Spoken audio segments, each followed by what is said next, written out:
What is going on, guys? Welcome to a new video. This week I thought I would share how I got into film photography and why I keep shooting more of it, so maybe it hopefully inspires a few of you if you're kind of on the fence to maybe pick up a film camera.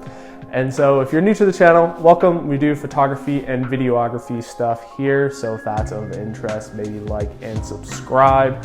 You can see some of my other videos here as well. And with that, let's talk about how I got into film photography. I'd say my first real interest in it came when I was on my Asia grad trip. So this is when I was traveling around Asia after I graduated from university. And I met this guy in Thailand, and he was from New York, and he had 3 cameras with him. He had 2 point and shoot film cameras and 1 film SLR, which now I'm realizing ironically is the exact setup that I have right now as well. But I went around and I was shooting with him in Bangkok, and I was just like so intrigued about the film photography process and what he was doing, because I was taking shots on my digital camera. I was just like, how do you know what settings to use? Like, you don't know what the photo is gonna look like after you take it. Like, I was like mind-boggling to me.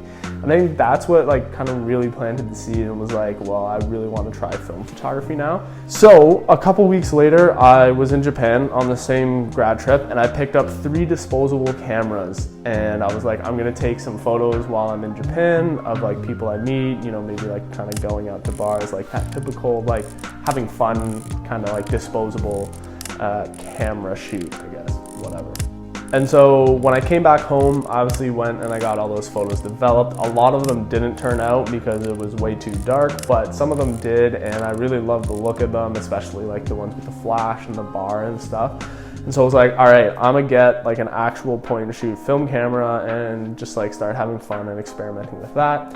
And then I got a job that kind of got like pushed back. But anyways, in September of 2019, I picked up my first film camera, the Olympus XA2, off a guy on Kijiji for $100. And I went around Toronto. I was like super excited to shoot my first roll, and went through 36 frames pretty quickly, probably in about an hour.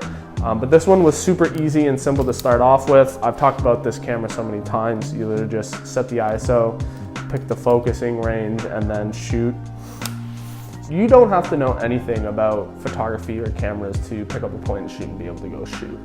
But one thing I definitely did notice was what I was shooting became kind of different, and as well as the process.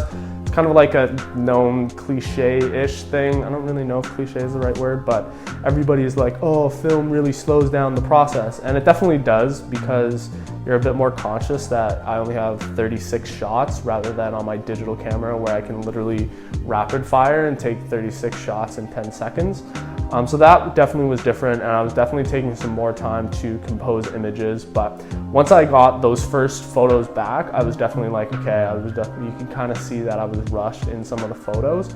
But even what I was taking was a lot more ordinary things and kind of like everyday life, rather than the street photography I do with my digital camera, which is, you know, like buildings, the CN Tower, the financial district, that stereotypical stuff. But I found that was like the biggest difference. And then like 2 weeks later, I went and picked up this Olympus stylus. Is that what it is? No, the Olympus Mu. And I actually got 2 of the exact same camera from the guy. I got one for my sister as a Christmas gift, and then one to keep for myself. And now this is kind of like my during the day, because it doesn't have the flash attachment, and then this has a flash. So this is like my party at night go-to camera when I want to take photos.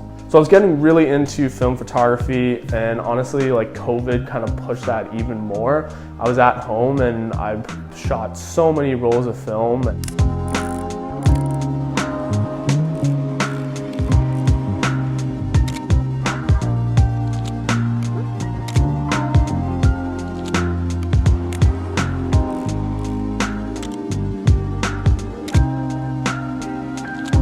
And after making the first photo walk video with my Olympus XA2, I was like, I really want to get an SLR and start having more control over the exposure and really learning how to take film photos, because this is not really anything too different other than the fact that it's like film. So this, I went and I got the Canon A1, I think in like April, maybe May of this year. And so I still haven't been shooting with this for that long, although I do love shooting with it so far. It kind of slows down that process even more. I talked about it in my last video because you actually do have to meter for the light, you have the manual focus, so that all takes a lot longer. And I found that I had some experience with film, so I knew a little bit more what to expect and kind of to slow down and really compose an image. So when I got this, it was a pretty nice transition. It definitely was a little bit nerve-wracking because I was like, I don't want to screw up this roll of film. But I mean, with the light meter and just, I know my way around a digital camera, so working your way around a film camera, I feel like isn't too much different as long as you understand exposure. So my first roll, actually my second roll, went really well, and like all the photos turned out. And I met up with this guy Jabril to go take photos, and he had been shooting film for a while, and I was just like, dude, this is my first time, like what do I do, how do I work this thing? But it was a lot of fun. My first roll, I actually didn't wind it properly, so that was a complete and utter fail, which sucked. I mentioned earlier that I photograph different things with film, like my digital work. If you look through my Instagram, it's a lot of that, you know, kind of like street, urban stuff. Like buildings, and there's some like sprinkled street photography of like random people and things like that.